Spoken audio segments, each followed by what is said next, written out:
Thursday. We're doing it in the before class today. I figured I'd change it up a little bit.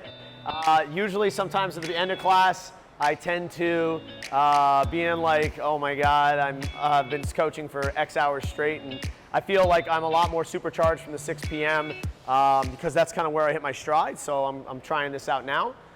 In itself, that could be a bit of a lesson, like, hey, strike while the iron's hot. Don't wait for the perfect time. So over the last couple days, and even me saying this, I'm trying to figure out the words to say because I'm in my head right now. Because all I want to do is stand here and say the right things so that you guys are like, oh wow, Sean actually is introspective and he says the right things. And like that's what my mind goes to. My mind goes to pleasing you guys, right? That's where this is. But realistically, when I'm in my body and my heart, all that really matters is me kind of giving my gift. And it doesn't matter if you like it or not, because I'm giving my gift. It's kind of like an apple tree that gives its apples. Like it's not doing it because it's trying to get something from somebody. It just does it. And as a byproduct, it does what it needs to do, and it kind of survives and thrives.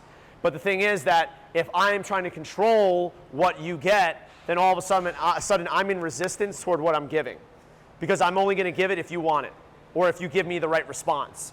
Like I come up with some insightful, great stuff sometimes from here, and then people are like, I don't get it. And I'm like, I mean, seriously? That was like the best thing I ever came up with. And you're like, I don't get it. I'm going to continue to eat ice cream, or I'm going to continue to be in the relationship with someone who doesn't like me. That's, oh man, so that in itself, just saying that, it kind of hits a spot in me. My fiance's sitting here, and I love her. But prior to falling in love with her and being with her, I had other relationships in my life. Shocker. Spoiler alert. Spoiler alert. Okay, so there was one relationship that I had in particular, and I don't want to like blow up people's shit or be like, dropping bombs on my fiance. But yeah, I had a relationship that I thought was like, I thought I was in love.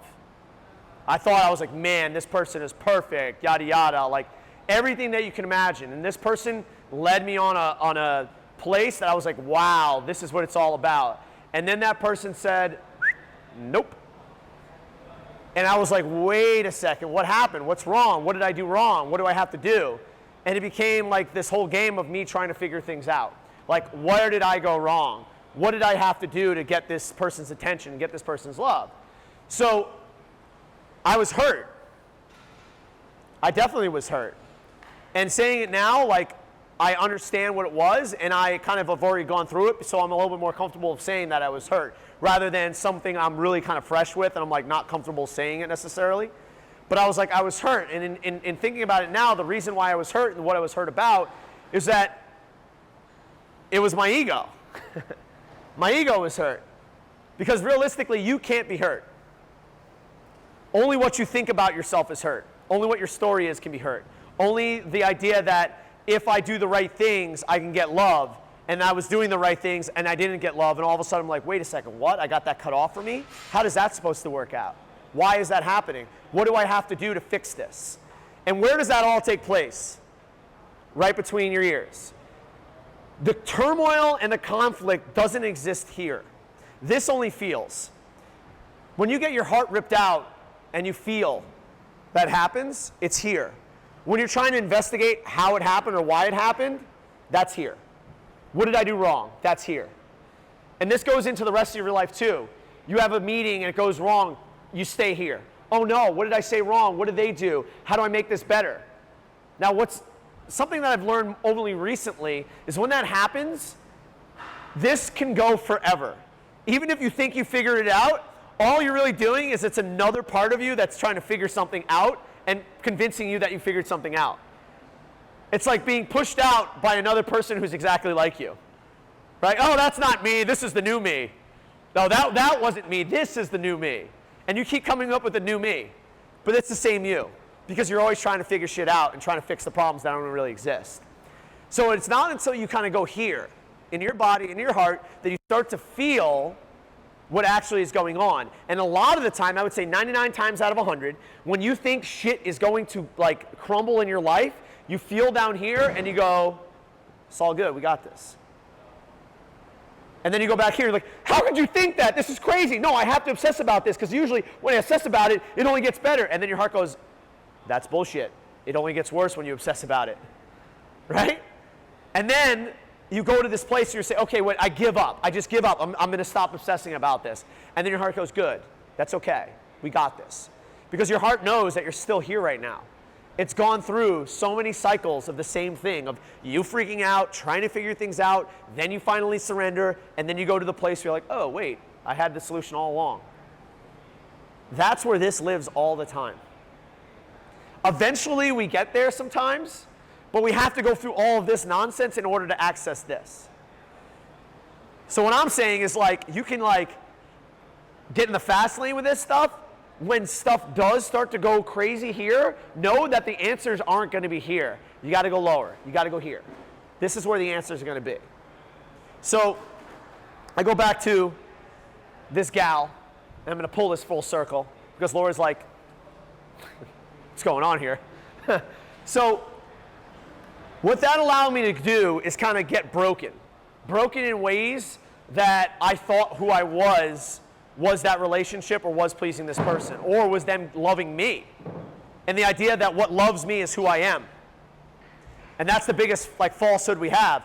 You aren't what loves you, it's what you love. You aren't what loves you, you are what you love. Right? If I love giving things, if I love making people smile, if I love giving my gift, I can do that endlessly. I can't control the other one. I can't control if people love me. Because there's an old saying, the things that people love about you are going to be the same things that people hate about you. And how are you going to control the things that they love about you or hate about you? How am I going to control your thoughts and say, you know, because of X, Y, and Z, that's why you don't like me? Now I'm in this position of like, okay, now I got to figure out how you're going to like me. And now what am I doing? I'm in my head. I'm not in my heart. So I say, it's okay. If you don't like me, you don't like me. I love you anyway. There's a book that just recently came out. I'd be remiss if I didn't tell you guys about it. It's called I Hope I Screw This Up. Okay, this is by a transformational comedian. His name is Kyle Cease. This is a seminar that Laura and I went and saw back in April of last year, and then we saw him again when he came to Fort Lauderdale. And this is a lot of where my thinking has come from and evolved from, and it's weird how things kind of like overlap. And you're like, wow, they're thinking what I'm thinking, but in a much different way or in another way that we can deliver to people. Now, I offer you this from a place of giving, but also there's a part of me that still is in an egoic place where it's like, I kind of don't want to give this to you. Because one, I don't want you guys to kind of be like, well, I did it and now what? Like, my life isn't changed. Or like, I don't want you to give you the secrets because I feel like now you guys will be more here. Because I feel more comfortable being the teacher and having the student rather than the student becoming the teacher. When people like switch the thing on me and I'm like, I don't like that, man. I don't feel as comfortable now. What's that? That's the head getting in the way. Rather than being like, whoa, it's amazing that I was able to kind of be a part of what that just was, right? That was a perfect example because Erin sent me one the other day, and in the beginning as I started reading something she wrote, I'm like, she doesn't know anything. This article is ridiculous. And then as I got into it, I started letting go of that. I'm like, I'm really thankful that she sent me this. This is a really cool article. So I offer this to you guys if you're ready to kind of take another step in terms of understanding who you are and understanding where like your gift comes from. Pick it up. It's called I Hope I Screw This Up. It's by Kyle Cease. It just came out this week. I'm already like halfway through, and if I get halfway through a book in only a few days, you know it's an easy read. Stop being so self-deprecating, Sean. And I'll just give you an idea of the type of work we're working with here. The second chapter of the book is called the second chapter of this book. So obviously this is a pretty silly, fun book. And it goes, before I do anything, I think it's worthy pointing out that I don't actually know why we're on a new chapter now. If you and I were having a conversation, I wouldn't make a good point and then say, and now for chapter 2. So it gives you an idea that this is where you're coming from. This is what you're going to be reading. It's fun. It's lighter. It takes all the things that you thought were heavy in your life and it puts it in perspective a bit. So if you're interested in taking the next step, that's something you might want to do. And I'm ready And this, as much as I let go of what I want, like, of what I think should be, I'm gonna accept what I would love for the world and what this like room to be, is a bunch of people who are, like, I steal someone else's term, but co-collaborators. Like, the worst, the thing that everyone's looking for is someone to come along like Gandhi or Martin Luther King Jr. and lead everybody. What's gonna happen in this world is we're gonna be co-creating. You're gonna be good at something, you're gonna be good at something, you're gonna be good at something. We all follow the same wavelength and we co-create and we make magical things happen. I'm ready for you guys to kind of come along with me if you're ready and take this step, the next step in the journey.